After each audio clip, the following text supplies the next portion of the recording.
Chapitre 25. Je me réveillai donc le dimanche matin sans cette préoccupation habituelle d'un départ immédiat. Et quoique ce fût au plus profond des abîmes, cela ne laissait pas d'être agréable. D'ailleurs, nous étions faits à cette existence de troglodytes. Je ne pensais guère au soleil, aux étoiles, à la lune, aux arbres, aux maisons, aux villes, à toutes ces superfluités terrestres dont l'être sublunaire s'est fait une nécessité. En notre qualité de fossiles, nous faisions fi de ces inutiles merveilles. La grotte formait une vaste salle. Sur son sol granitique coulait doucement le ruisseau fidèle. À une pareille distance de sa source, son eau n'avait plus que la température ambiante et se laissait boire sans difficulté. Après le déjeuner, le professeur voulut consacrer quelques heures à mettre en ordre ses notes quotidiennes. D'abord, dit-il, je vais faire des calculs afin de relever exactement notre situation. Je veux pouvoir au retour tracer une carte de notre voyage, une sorte de section verticale du globe qui donnera le profil de l'expédition. Ce sera fort curieux, mon oncle. Mais vos observations auront-elles un degré suffisant de précision? Oui. J'ai noté avec soin les angles et les pentes. Je suis sûr de ne point me tromper. Voyons d'abord où nous sommes. Prends la boussole et observe les directions qu'elle indique. Je regardai l'instrument et après un examen attentif, je répondis est quart sud-est.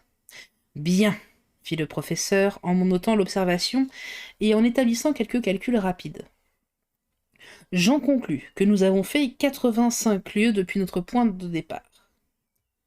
Ainsi, nous voyageons sous l'Antarctique? Sous... Ainsi, nous voyageons sous l'Atlantique? Parfaitement.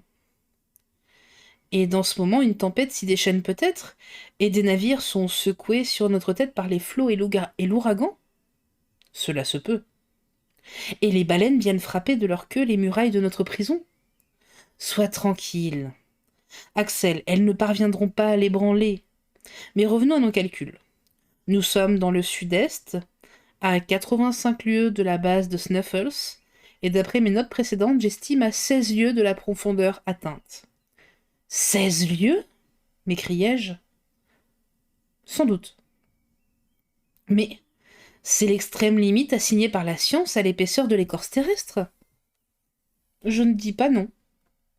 Et ici, suivant la loi de l'accroissement de la température, une chaleur de 1500 degrés devrait exister. Devrait, mon garçon. Et tout ce granit ne pourrait pas se maintenir à l'état solide et serait en pleine fusion. Tu vois qu'il n'en est rien et que les faits, suivant leur habitude, viennent démentir les théories. Je suis forcé d'en convenir. Mais enfin, cela m'étonne. Qu'indique le thermomètre? 27 degrés 6 dixièmes. Il s'en manque donc 1474 degrés 4 dixièmes que les savants n'aient raison. Donc l'accroissement proportionnel de la température est une erreur. Donc Humphrey Davy ne se trompait pas. Donc je n'ai pas eu tort de l'écouter. Qu'as-tu donc à répondre, Axel? Rien. À la vérité, je n'aurais eu beaucoup de choses à dire. Je n'admettais la théorie de Davy en aucune façon. Je tenais toujours pour la chaleur centrale, bien que je ne ressentisse point les effets. J'aimais mieux admettre, en vérité, que cette cheminée d'un volcan éteint, recouverte par les laves d'un enduit réfractaire, ne permettait pas à la température de se propager à travers ses parois. Mais sans m'arrêter à chercher des arguments nouveaux, je me bornais à prendre la situation telle qu'elle était. Mon oncle, repris-je, je tiens pour exact tous vos calculs, mais permettez-moi d'en tirer une conséquence rigoureuse. Va, mon garçon, à ton aise. Au point où nous en sommes, sous la latitude de l'Islande, le rayon terrestre est de 1583 lieues, à peu près. 1583 lieues et un tiers. Mettons 16 lieues en chiffres ronds. Sur un voyage de 1600 lieues, nous en avons fait 12, comme tu dis. Et cela au prix de 85 lieues de diagonale. Parfaitement. En 20 jours environ. En 20 jours. Or, 16 lieues font le centième du rayon terrestre. À continuer ainsi, nous mettrons donc 2000 jours ou près de 5 ans et demi à descendre. Le professeur ne répondit pas. Sans compter que si une verticale de 16 lieues s'achète par une horizontale de 80, cela fera 8000 lieues dans le sud-est, il y aura longtemps que nous serons sortis par un point de la circonférence avant d'en atteindre le centre. Oh, au diable tes calculs! Répliqua mon oncle avec un mouvement de colère. Au diable tes hypothèses, sur quoi reposent-elles? Qui te dit que ce couloir ne va pas directement à notre but? D'ailleurs, j'ai pour moi un précédent. Ce que je fais là, un autre l'a fait, et où il a réussi, je réussirai à mon tour. Je l'espère, mais enfin, il m'est bien permis... Il t'est permis de te taire, Axel. Et quand tu voudras, surtout quand tu voudras déraisonner de la sorte. Je vis bien que le terrible professeur menaçait de reparaître sous la peau de l'oncle, et je me tins pour averti.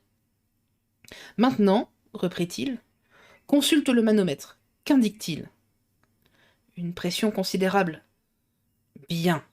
Tu vois qu'en descendant doucement, en nous habituant peu à peu à la densité de cette atmosphère, nous n'en souffrons aucunement. Aucunement, sauf quelques douleurs d'oreille. Ce n'est rien, et tu feras disparaître ce malaise en mettant l'air extérieur en communication rapide avec l'air contenu dans tes poumons. Parfaitement, répondis-je, bien décidé à ne plus contrarier mon oncle. Il y a même un plaisir véritable à se sentir plongé dans cette atmosphère plus dense. Avez-vous remarqué avec quelle intensité le son s'y propage? Sans doute. Un sourd finirait par y entendre à merveille. Mais cette densité augmentera sans aucun doute. Oui, suivant une loi assez peu déterminée, il est vrai que l'intensité de la pesanteur diminuera à mesure que nous descendrons.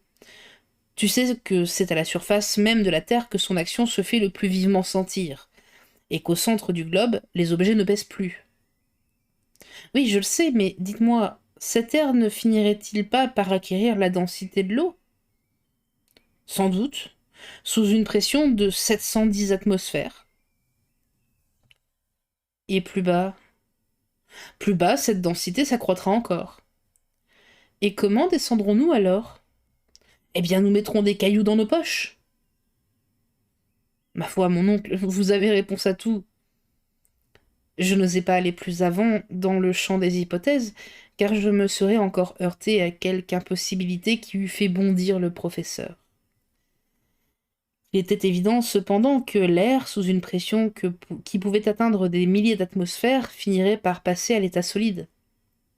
Alors, en admettant que nos corps eussent résisté, il faudrait s'arrêter en dépit de tous les raisonnements du monde. Mon oncle m'aurait encore riposté par son éternel Saknussemm, précédent sans valeur, car en tenant pour avéré le voyage du savant islandais, il y avait une chose bien simple à répondre. Au XVIe siècle, ni le baromètre, ni le manomètre n'étaient inventés. Comment donc Saknussemm avait-il pu déterminer son arrivée au centre du globe? Mais je gardai cette objection pour moi, et j'attendis les événements. Le reste de la journée se passa en calcul et en conversation. Je fus toujours de l'avis du professeur Lidenbrock, et j'enviai la parfaite indifférence de Hans, qui, sans chercher les effets et les causes, s'en allait aveuglément là où le menait la destinée.